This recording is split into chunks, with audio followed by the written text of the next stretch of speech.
Dr. Stuart Kaplan, and I welcome you back to the A to Z from Anxiety to Zen program. And today we're on letter B, and that stands for breath. Now, breath is life.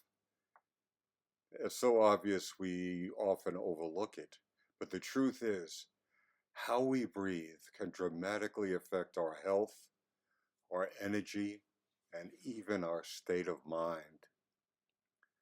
With the right techniques, breath can become one of the most powerful tools for healing and transformation.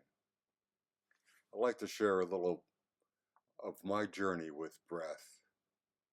As a teenager, like many teenagers do, I experimented. And I remember one time squatting down, taking a series of deep breaths, then standing up quickly and holding my breath. It gave me a strange, almost euphoric sensation, followed by passing out cold. Now, I do not recommend anyone trying that, and I'm sure I'd killed off a few brain cells that day. And I'm very grateful for the gift of neuroplasticity, the brain's ability to regenerate and rewire itself. Now, later in life, I began to study yoga, and that's when breath became a conscious practice for me. Yoga has an entire science of breathing called pranayama, with dozens of different techniques. Each one has its own unique effect on the body and the mind. Another turning point came early in my chiropractic practice over 40 years ago. I had a patient who was heavily into marijuana. He was a white guy with dreadlocks, and he would escape the cold winters by going to Hawaii. And one spring, he came back transformed. His dreadlocks were gone. His eyes were clearer, and he radiated happiness. I asked him, "What happened to you?" And he told me he had met Sondra Ray, one of the pioneers of Rebirthing Breathwork, and she had guided him through a session that completely changed his life. I was intrigued, and I sought out rebirthing for myself. And my first session was so powerful, I actually received a vision that shaped the course of my life. That experience opened my eyes to the profound potential of breath. From that point, I went deeper, studying holotropic breathwork. I got initiated into Kriya Yoga, started practicing the Wim Hof breathing technique, did Kundalini breathing with Yogi Bhajan, learned Sudarshan Kriya, and many others. Over the years, I've been intrigued with these practices and put them into my life, developing my own daily rhythm of breathwork. And it has been one of the most transformational tools of my health, healing, and spiritual journey. Now let's get down to something very simple that you could start using right now. The foundation of good breathing is diaphragmatic breathing. So place your hands on your abdomen, and as you breathe in, your hands should move outward as your belly expands. And as you exhale, your hand should move back in. That's your diaphragm at work. Now take a moment to feel this.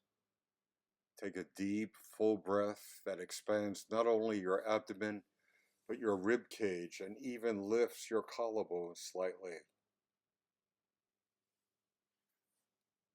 Here's something fascinating from yoga that I've learned to be true. When you inhale, you activate the sympathetic nervous system, the part that energizes you.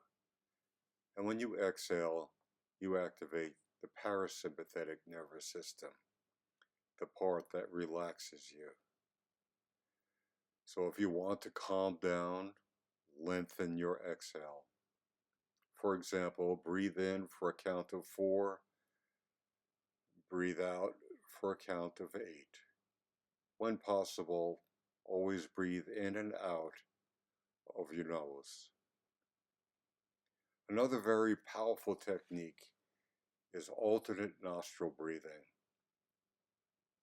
This practice balances both sides of the brain and helps bring the body into harmony. Here's how to do it. Sit comfortable with your spine erect and your shoulders relaxed. Rest your left hand on your lap, and with your right hand, fold down your index and middle finger, leaving your thumb, your ring finger, and pinky free. Gently close off your right nostril with your thumb, and inhale slowly through your left nostril. Count to 4 as you breathe in. At the top of your inhale, close the left nostril with your ring finger, release your thumb, and exhale through your right nostril for at least a count of 4.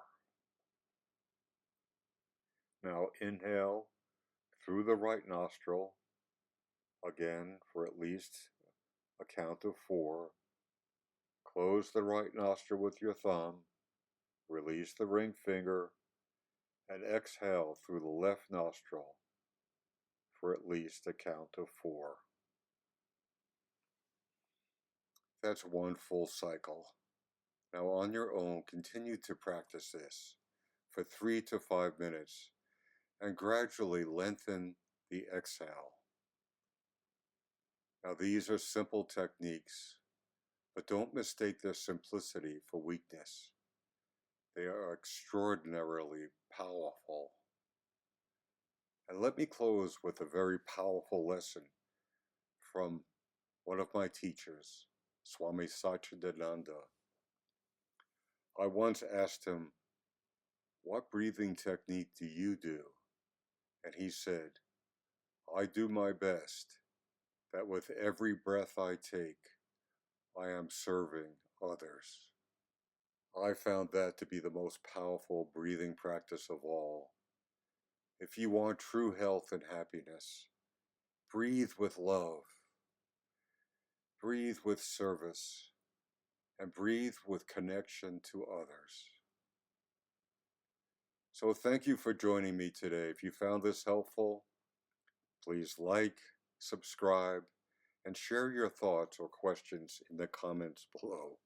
I read every one of them and I respond. And now with a full, even breath, I thank you for listening.